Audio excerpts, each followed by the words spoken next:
काठो जे शहर वाही पांदी में शहरन पारा वधंदड़ बदअमनीअ ख़िलाफ़ एहतिजाजी रैली कढी धरणो हंयो वियो आहे। शहरन पारा अस्पताल खां गोरख चौक ताईं एहतिजाजी रैली कढी धरणो हंयो ऐं छिती नारेबाज़ी कई।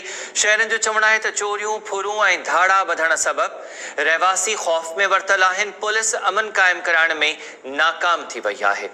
वाही पांदी बदअमनी जी लहर में आहे ऐं शहरन तरफ़ां अॼु ॿीहर एहतिजाज कयो पियो वञे।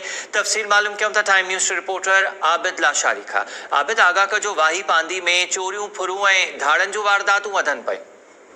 हाँ जी बिल्कुल, वाही पांदी में गुज़िरियल हफ़्ते खां जेको आहे 10 खां वधीक जेके चोरी फुर जूं वारदातूं थियूं आहिनि, जंहिं सबबु जेके शहरी तमामु घणा परेशान आहिनि।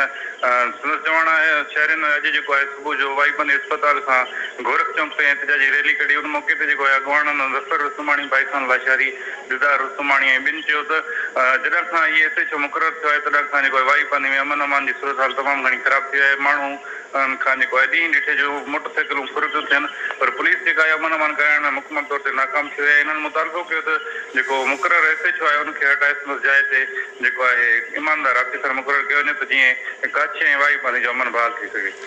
महिरबानी तफ़सील ॾियण जे लाइ आबिद।